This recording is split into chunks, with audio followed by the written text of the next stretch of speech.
Internet पर जानवरों के प्यारे प्यारे वीडियो तो हम सब देखते हैं, है ना। उनको देखकर चेहरे पर एक मुस्कान आ ही जाती है। लेकिन हर वायरल वीडियो के पीछे कोई खुशी की कहानी हो ये जरूरी नहीं। आज हम एक ऐसे ही बंदर की कहानी जानने वाले हैं जिसने अपनी एक तस्वीर से, अपनी खामोशी से पूरी दुनिया को रुला दिया। ये तस्वीर ये सिर्फ एक बंदर और उसके खिलौने की तस्वीर नहीं है। नहीं, ये कहानी है एक बहुत गहरे अकेलेपन की। तो चलिए पता लगाते हैं कि आखिर इस नन्हे से बंदर को एक बेजान खिलौने में ऐसा क्या मिला कि वो उसे छोड़ने को तैयार ही नहीं है। तो ये है पंचकुन, जापान के इचिकावा सिटी ज़ू में रहता है। उम्र महज 7 महीने। और ये छोटा सा मकाक अपनी किसी शैतानी के लिए नहीं बल्कि अपनी उन उदास आंखों के लिए दुनिया भर में फेमस हो गया है। तो सवाल ये है कि आखिर पंचकुन सेंसेशन बना कैसे।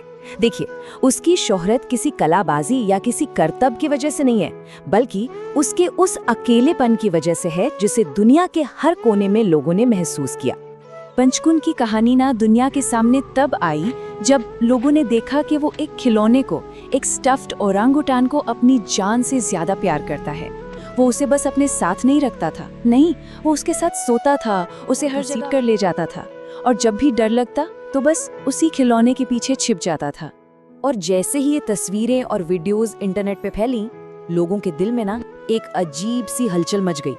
एक तरफ तो उसे देखकर प्यार आता था कि कितना मासूम है, पर दूसरी बहुत गहरा दर्द भी था, एक ऐसा दर्द जिसे हर कोई समझ पा रहा था। पर सवाल तो वही है कि आखिर एक बेजान खिलौने में ऐसा क्या था? क्यों पंचकुन को इसकी इतनी ज्यादा जरूरत थी? इसका जवाब सच कहूं तो दिल तोड़ने वाला है।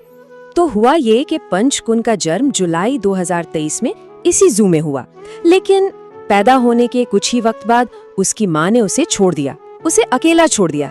जाहिर है जू के कीपर्स ने उसे पाला, उसकी देखभाल की, पर वो माँ वाला प्यार, वो सुरक्षा कहाँ से दे पाते? देखिए, एक बंदर के बच्चे के लिए ना माँ का साथ सिर्फ कोई जरूरत नहीं है, वो उसकी पूरी दुनिया होती है। माँ का वो स्पर्श, वो टच उसे बताता है कि सब ठीक है, तुम सेफ हो। पर बदकिस्मती से पंचकुन को यह एहसास कभी मिला ही नहीं।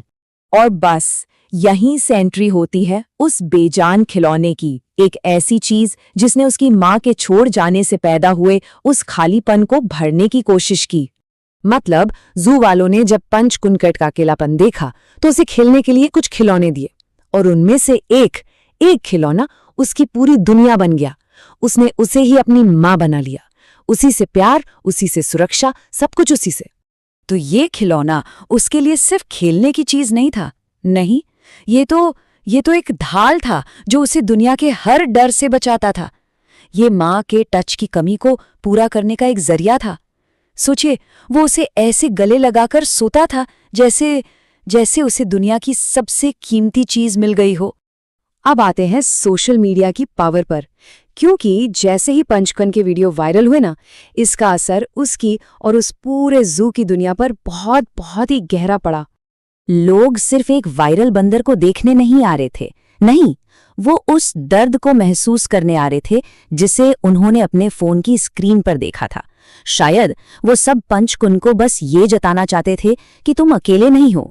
भीड़ का आलम ये था कि जू अथॉरिटी को बाकायदा एक ऑफिशियल स्टेटमेंट निकालना पड़ा, और उसमें उन्होंने गेट पर लोगों को जो लंबा इंतजार करना पड़ रहा था उसके लिए माफी मांगी।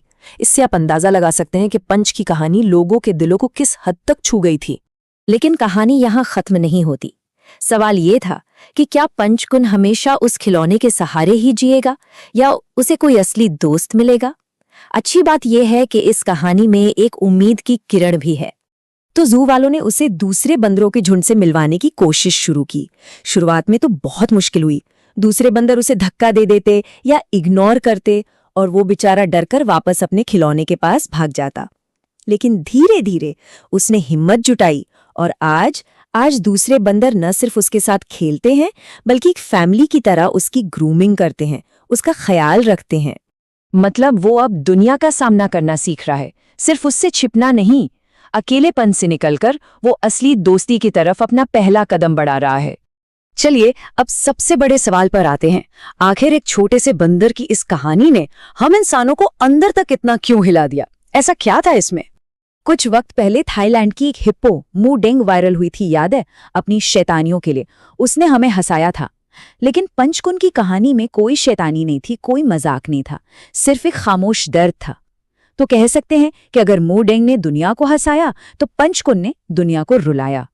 और शायद यही वजह है कि ये कहानी इतनी चली, क्योंकि इसमें ना एक यूनिवर्सल सच छिपा है, एक ऐसी सच्चाई जिसे समझने के लिए किसी भाषा की, किसी सरहद की कोई जरूरत नहीं है।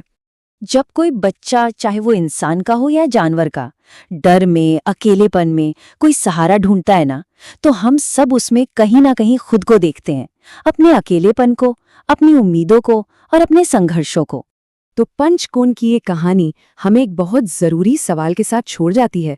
क्या किसी जानवर का अकेलापन हमें हमारे अपने अकेलेपन की याद दिलाता है? क्या हम दूसरों का दर्द इसलिए समझ पाते हैं क्योंकि कहीं ना कहीं हम सबने भी वैसा ही कुछ महसूस किया होता है?